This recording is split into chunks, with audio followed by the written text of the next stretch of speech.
Welcome to Good for Bitcoin, a weekly show recorded live every Friday, where we recap the top events of the week and talk about everything that is good for Bitcoin. If it's built on Bitcoin, then it's good for Bitcoin. Let's get started.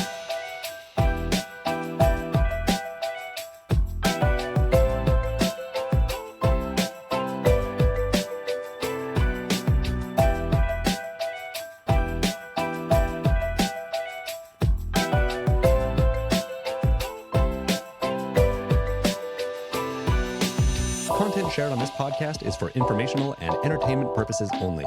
It does not constitute financial, investment, or legal advice. The views and opinions expressed are those of the host and guests and do not reflect the official policy or position of any other agency, organization, or company.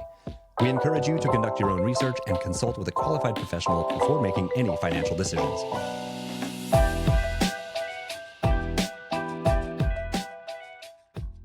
Well, hello, everybody, and welcome to Good for Bitcoin. I hope that the live stream is working because we're having some technical difficulties on our streamer right now, and I don't know if we are actually live streaming. So this might just be a podcast only, YouTube only show today, but that's okay. We have a lot to get into. Welcome to Good for Bitcoin, your weekly pulse on Bitcoin innovation. Normally, we would be live at goodforbitcoin.com, but you can catch the show there, and all the podcast links are there as well. Yeah, Bitcoin's at 67K. Fear and greed has dropped even more than it was last week. It's at 9 right now. We are still in extreme fear. We are in more extreme fear than we were previously. So everyone is more scared this week. Kate, how was your week? Yeah, it was a good week. It's good to see Bitcoin back in its green arc a little bit. We'll see if that holds. I don't know. But yeah, it's been like pretty good week. I'm honestly pretty excited for some of the stories that you've put in here. One of them being FBI entering crypto as like sleuths and trying to bring some people down for some bad action. So that'll be fun. And then obviously there's been a lot of chatter about quantum computing again. So I think we have some pretty good stuff to talk about today. Yeah, lots of stuff going on with quantum. I feel like that was just my timeline over the past couple of days, was just everybody talking about this Google story. So yeah, we'll get into that. First, we got to start with the public companies. So first one is Metaplanet. They acquired 5,075 BTC this past quarter, which puts them into third place now behind Strategy and 21 Capital. They now hold 40,177 BTC. Damn. Then we have American Bitcoin Corp. They acquired 101 Bitcoin. Now they hold an even 7,000. Love that. And I was pretty surprised by this. So Nakamoto, they actually sold some of their Bitcoin. They sold 284 BTC for 20 million at a cost basis of 33.56 million. So they actually sold their Bitcoin at a loss to cover, some of their operating expenses. They just did like their quarterly filings because it's a new quarter now. We're in April. So this was revealed that this happened. But I think this just happened just a couple weeks ago. Pretty recent sell, but yeah, not great, right? You don't want to sell your Bitcoin, but you certainly don't want to sell it at a loss because that's even worse. You've lost money, yeah. So not great, but I think they're just doing it because they need the capital to, to stay afloat. So makes sense. Yeah, interesting.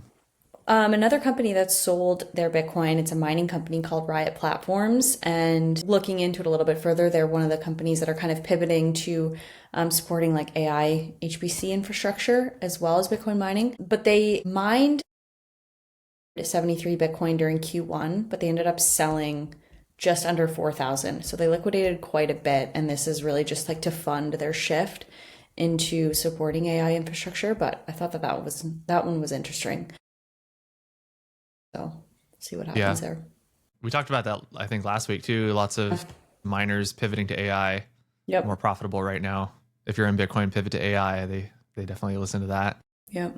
ProCap Financial, which is Pomp's Bitcoin company, they approved an acquisition of Pomp's other company, which is CFO Sylvia. I'm just kind of like an AI financial advisor. So now ProCap Financial actually has like a business behind it, which is through this like CFO Sylvia product that they have. And that deal is set to close early this month. So they are now a business that is not just holding Bitcoin, but is actually like generating some revenue maybe through their CFO Sylvia product. Nice. Yeah, that would be cool. I mean, Pomp is like very much a Bitcoin bull. So it'll be interesting to see how that like merge kind of develops. And I don't know what they'll build from that. It seems like it's just like financial guidance, but we'll see. Yeah. Palm's podcast is like, I don't listen to every single episode, but it's probably like the one of the podcasts that I like listen to still like most consistently over like the years that I've like been in, in Bitcoin. Yeah. He has Jeff Park, who is I think the CFO or maybe the CIO, one of the like guys that's like, informing like the actual investments for ProCat Financial. Okay. He has him on the show like every week or two, and they're like just talking about, the landscape and stuff, and that's pretty interesting. So that would be my recommendation is go find one of the podcasts with Jeff in it. Nice. Pretty interesting every week. Awesome. And lastly, we didn't mention Strategy because they did not actually buy Bitcoin this week. I was surprised to see that. But yeah, no Bitcoin buys from Strategy. They're going to fall behind. A little bit. Not that much. Yeah, I'm sure we'll see them back on the board next week. I'm they sure. buy 50,000 worth of those. Yeah, exactly. Okay, we got to get into this Google story. We already discussed it. Google basically has waved the quantum flag as Q Day approaches. This Google research paper, it was co-authored with Justin Drake of the Ethereum Foundation and Dan Boneh of Stanford. They published this report this week titled Safeguarding Cryptocurrency by Disclosing Quantum Vulnerabilities Responsibly. And I just wanted to read a couple of sentences from the intro of the report. It says, in a new white paper, we show that future quantum computers may break the elliptic curve cryptography that protects cryptocurrency and other systems with fewer qubits and gates than previously realized. We want to raise awareness on this issue and are providing the cryptocurrency community with recommendations to improve security and stability before this is possible, including transitioning blockchains to post-quantum cryptography, which is resistant to quantum attacks. From this research, from the white paper, Google increased their quantum timeline from 2035 to 2029. So they're basically coming out and saying this is even more urgent, than it has been. I think for the past maybe few months, we've been seeing like some back and forth on like quantum being more urgent and like Bitcoin devs not necessarily taking it seriously. Nick Carter has been like one of the main people, I think, that has been trying to like raise alarms about this and trying to just create a little bit more urgency in the Bitcoin dev community. I think a lot of the criticism has been, Bitcoin devs, Bitcoin maxis are like super frustrated over like ordinals when like this is the problem that, the devs should be more concerned about. Because if you can crack, the cryptography that's behind a lot of, Bitcoin's algorithms, then you can steal Satoshi's coins. You can do all sorts of things. So anybody's coins, not just Satoshi's coins. So yeah, it's very important that Bitcoin upgrades before this becomes a problem. But in order to do that, you have to start acting and working on it now to, prevent that. So yeah, pretty important stuff. I think a lot of people were, just because of like all the FUD and the fear and greed index being what it is, like a lot of people were just saying that this was just like another thing to bring down the price and blah, blah, blah. But this is actually, I think, a really important topic. That, it doesn't just affect Bitcoin, it affects all of crypto and not even just crypto. This report, specifically was about like crypto, but quantum affects like everything that uses cryptography. It's like your bank passwords and like your everything, right? Everything uses cryptography. So yeah, super important that these things get updated in time so that they so that we don't lose everything. And I feel like once you have like names like Google and Stanford and Ethereum like genuinely putting pressure on this, it's kind of like, okay, like something needs to be done.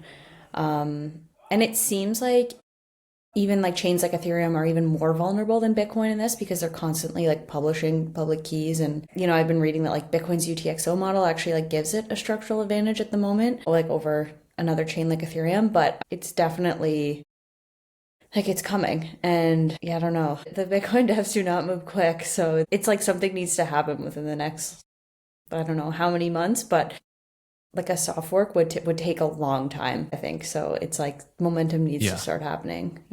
Yeah, that's the thing. That's like a good point is like, yeah, Bitcoin, traditionally moves slow, right? And we appreciate that. We like that because that makes it like hard money and they're not like quickly changing things and quickly breaking things. Like move fast and break things is not Bitcoin's strategy at all. So, even though this timeline is like 2029, that still seems like, many years out. I mean, who knows that, right? There could be another breakthrough in like a year or two that pushes this timeline even closer. And especially with everything going on, with AI advancements, like who knows? Like we could, be in a completely different landscape with quantum within even just like the next year or two.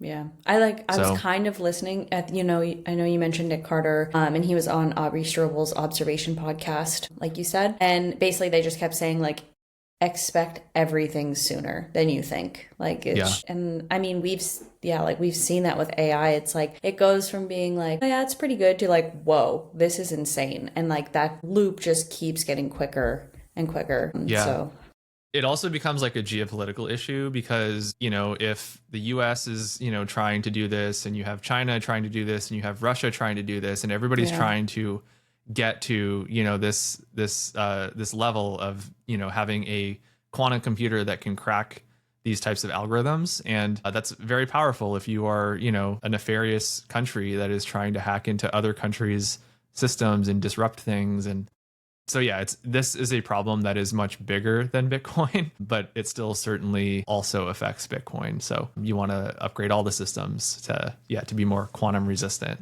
And because of that, countries or whoever kind of cracks it first might not be vocal about the fact that they've done it. That's what Q Day sort of implies, is like that's the day that like this quantum break happens. But yeah, the whoever gets that, might not be public about it, and they might use it for nefarious purposes. So just depends. Well, speaking of the yourself now. Yeah, I was going to say, speaking of the US, some pretty big news for you guys. The US Department of Labor proposed a landmark rule to democratize access to alternative investments in 401k plans. So this basically means that you get to hold Bitcoin in your 401k now. So we had kind of covered this back in August, but Trump signed an executive order called Democratizing Access to Alternative Assets for 401k investors. And it was, like I said, just like opening up retirement accounts to alternatives beyond stocks and bonds. I don't think it named Bitcoin specifically, but this week, did you guys call it the DOL? Like, do you call it that? Department of Labor? Yeah. The DOL? I don't know. I mean, sure. Yeah. Sure. One of those acronyms,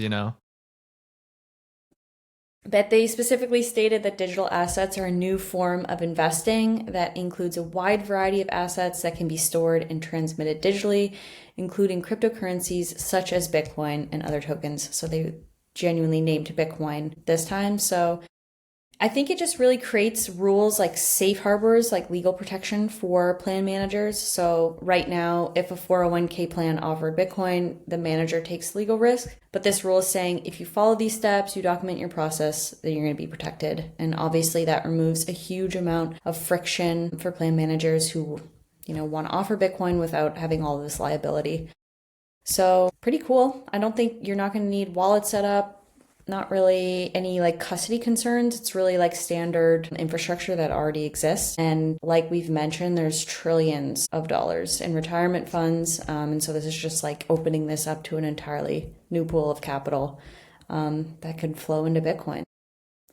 I think it's looking like plan administrators will implement it over the next 12 to 24 months, so a year or two. But I imagine like once big names like Fidelity, Vanguard, Schwab start to get involved, that's when a lot of other people will follow. So a huge structural shift and pretty exciting news for you guys. Yeah, it's pretty cool. I think, we still have to wait though. Like I couldn't just go in and like flip the switch today. I've worked at like multiple crypto companies. None of them have, offered Bitcoin in your 401k. It's just not how it works. Like it's not really even up to the employer. It's up to, whoever the employer is using to like administer their 401k plans for their employees. So, even though I've worked for Bitcoin companies, it's never been an option. But yeah, hopefully we're getting a little bit closer to that, potentially being a reality. Yeah. So far, I just like S&P 500 in my 401k is the best that we can do at this point. Yeah. But, and I imagine for soon. like people like you'll probably just buy Bitcoin on your own. But it's, again, like this is like the mainstream adoption. And I don't want to speak for you, maybe you will, but buy it through your 401k, but it just like removes friction for people who are not as that's how I maxy. diversify is I buy Bitcoin in my 401k and I buy Bitcoin on Yes, Coinbase and I buy Bitcoin on River. That's my diversification strategy. That's a great strategy. That's so funny. Okay, speaking of Coinbase, they locked in conditional approval to become a trust bank. So they've received conditional approval from the OCC to charter Coinbase National Trust Company. Coinbase already carries a limited purpose trust charter issued by the New York DFS, which allows it to have custody of digital assets for clients at the state level within its institutional business, which is Coinbase Prime. Basically, this national trust bank charter gives Coinbase qualified national status to safeguard customer assets and act on their behalf in payments, other transactions, and settlement. Unlike a full service bank charter, it doesn't allow the company to take in deposits. So Coinbase isn't actually becoming a bank as you would think of it as a bank with this. It doesn't give like customer accounts FDIC insurance and things like that. But basically it just gives them like another wave of legitimacy. I was reading this article on Yahoo Finance. They were interviewing Coinbase's VP of institutional product, Greg Tussar, and he said in a quote, he said, the custodian to over 80% of the world's digital asset ETFs, but there are a number of other asset managers and hedge funds and others that would like to see the entity that they face have this kind of charter. Again, it's just like another checkbox for institutions and large holders that want the trust of Bitcoin or of Coinbase, excuse me. Yeah, another move for Coinbase to just like become more entrenched in TradFi, I guess. Yeah, they are really integrating themselves. It almost feels like Trojan horse-esque. Totally does. Yeah. It's like the opposite of like regulatory capture, where they're just like forcing themselves in. Maybe that is the same thing. I don't know. Yeah. Yeah. Also on the Coinbase front, they're introducing the X402 Foundation on 402 days. Is that just like April 2nd? Yeah, that's April 2nd. Yesterday they announced it, but they said like in their press release, they're like, it's 4-02 today. If you're in America or in the US, I guess that's how it is. Got it. If you're, I think it's everywhere pretty much except for America. It's like flipped, right? The day and the month usually. Yeah. So yeah, that makes sense.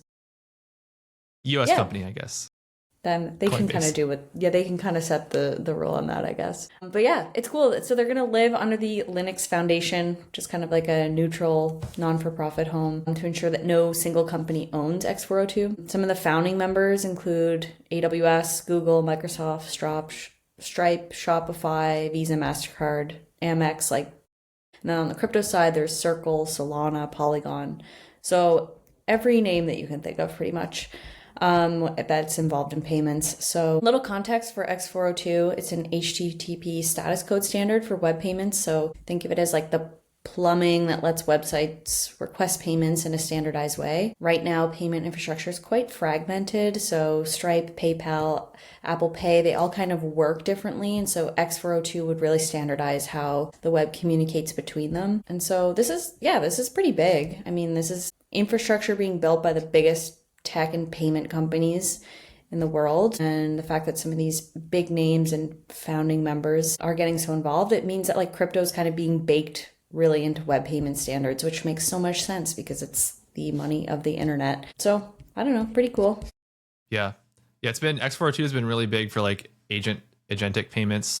Yes, and just like AI in general, like if you're on, Claude, or if you're on ChatGPT and you're searching for something and it's like, it's searching the web, right? It's searching the web, it's pulling in articles. What your agents might encounter when they're searching the web is they might come across something that doesn't allow access unless a payment is made. And it's sort of like a web standard, which is HTTP 402. So this is just sort of further standardizing, creating a foundation to like grow this standard and make it, proliferate across the entire internet. So the fact that you have like both AWS and Microsoft behind this, between those two, like they power, I don't even know what percentage of the internet, between AWS and Azure, and Google. So pretty much 100% between those three. So yeah, it's a big deal to have all of those really big tech companies behind it. So yeah, pretty cool. All right, we wanted to get into this one quickly. So the U.S. Department of Justice has charged 10 foreign nationals from 4 different market-making firms in an international operation targeting cryptocurrency market manipulation. So the DOJ came out with this tweet the other day announcing it as employees from 4 firms. The names of the firms were Gotbit, Vortex, Antier, and Contrarian. They have been charged in 3 separate indictments. And according to the DOJ, the defendants acted in an illicit market, the defendants acted as illicit market makers by, quote, wash trading the cryptocurrency to artificially inflate the trading volume and price. This fraudulent tactic creates the appearance that these cryptocurrencies have more active organic trading than really exists, thereby inducing investors to purchase the cryptocurrencies at artificially inflated prices. The indictments allege that the defendants not only conspired to inflate the trading volume and price of cryptocurrencies, but also profited through the sale of them at inflated prices to unwitting investors. The indictments and arrests were the result of an undercover operation by the FBI and IRS targeting this wash trading. And this one little sentence kind of threw me off, and I thought was pretty crazy. It said, as part of the undercover operation, the FBI created several cryptocurrency tokens. They didn't name which ones that they created, but what do you think about that? Because that is crazy to me that we have the FBI out here creating crypto tokens. Yeah, I don't like that. I mean, I like understand wanting to like remove bad actors from the space, but like that seems like such a bait. Like, I don't know if I can get behind that. I don't know. There's some FBI agent that's on like pump.fun, creating. You know, they're having fun doing this. They're like, wow, my job's sick. Pretty wild stuff.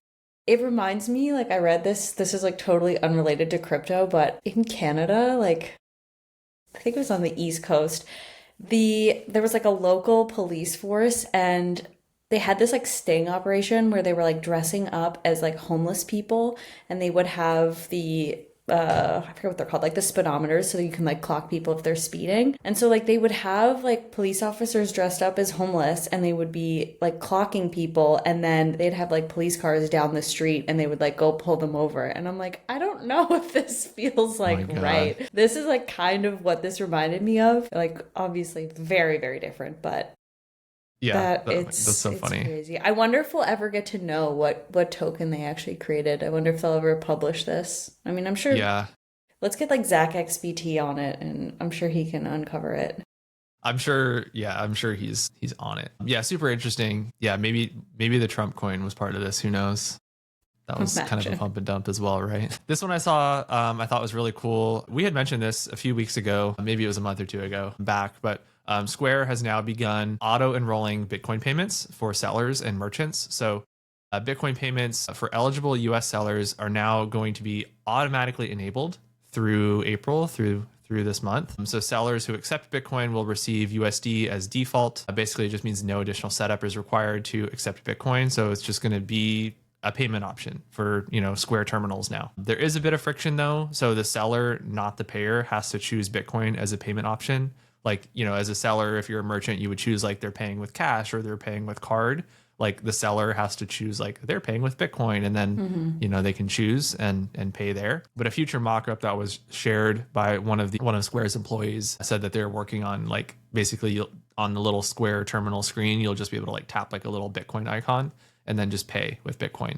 So I guess that's coming maybe in the future, but not yet. Yeah, basically Bitcoin is now just like an opt-out rather than an opt-in on Square terminals, which is very cool.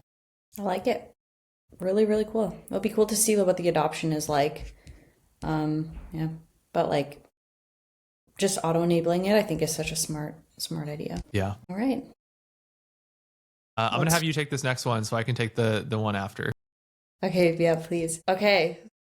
We don't actually know the full details, but on this one, so our first quick headline to wrap it up. Magic Eden's wallet went into export-only mode this week, and their app has been removed from app stores. I don't know. There could be like a much bigger story happening. They might just be shutting down their mobile wallet. Who knows? But something is happening.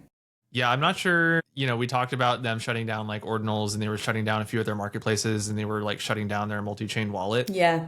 But like, yeah, they pulled their app completely. So I'm not sure kind of what their main focus is on now. I haven't really been on Magic Eden since they shut down Ordinals trading. But yeah, it's, kind of the end of an era, I guess, officially, with the wallet going into export only modes. Yeah. The one bummer with this is like if something happened to your phone, you can't download the app again to then like export your wallets because it's no longer in the app store. So yeah, if you have not exported yet and your phone is working, do it now because you're gonna run out of time. Crazy. All right, I saw this headline, and normally we don't get into the geopolitics stuff, but I thought it was kind of interesting. So Iran's IGRC is now charging tolls starting at $1 per barrel on ships that are transiting the Strait of Hormuz, with payments required in either Chinese yuan or stablecoins, which is effectively monetizing control of the key oil checkpoint. I thought it was just super interesting that they are accepting stablecoins, because stablecoins are not permissionless and not decentralized and can be very easily seized by USDT or USDC or whatever stablecoin that they're using. So I just think it's super interesting. Like, obviously, somebody like Iran is going to be sanctioned and controlled very, very heavily with any kind of US stablecoin. So probably not a great idea to use stablecoins, honestly, for them. They should probably use Bitcoin. That is crazy. All right. I mean, I guess in some like nice news, after 5 months of being in the red, Bitcoin finally closed its first green month. So we'll see what the spring brings. Maybe this is, where Bitcoin grows. That's right. Yeah. We're having trouble screen sharing. I was going to share the photo, but yeah, we've been in 5 months of red, and yeah, we had a tiny, very small green candle for the month of March. And I just saw this right before the show started. I had to put it in here really quick. Block is bringing back the Bitcoin Faucet. It's going to be at the URL btc.com, btc.day. The original Bitcoin Faucet was launched by Gavin Andreessen back in 2010. It gave away 5 BTC to anyone who solved a CAPTCHA back when Bitcoin was basically worthless. The btc.day website currently has a countdown of 2 days and 18 hours. So check back in on Monday, and maybe you'll get some free BTC. Although I don't think it'll be 5 Bitcoin. Could you imagine? Maybe they'll do like a giveaway, and they'll give like a large amount to somebody. But yeah, certainly it's going to be like 0.0000005 maybe. That's pretty cool. What, like, who's giving the Bitcoin away? Do you know where it's coming from? I just saw like Block tweeted it, like Jack Dorsey retweeted it. Okay. So it's just some marketing thing for them. Okay. I think to advertise like all of Block's like Bitcoin stuff that they're doing. Gotcha. But yeah, so I'm sure there's a marketing angle with it. But yeah, btc.day. We'll check back on Monday to anybody that's listening over the weekend. That's pretty cool. I think that wraps it up for the week. That's it. Yeah. We will see you all next week. I don't know if the live stream is working, but thank you everybody for watching on our YouTube as well. I was checking the numbers. YouTube is actually like the #1 place that people are currently consuming the show. Nice. There's like hundreds of views on YouTube over the past few weeks. So we love to see that. Thank you for listening there or watching there. And yeah, catch us on goodforbitcoin.com. We will see you all next week. And yeah, have a great weekend, everybody. See you guys. Bye.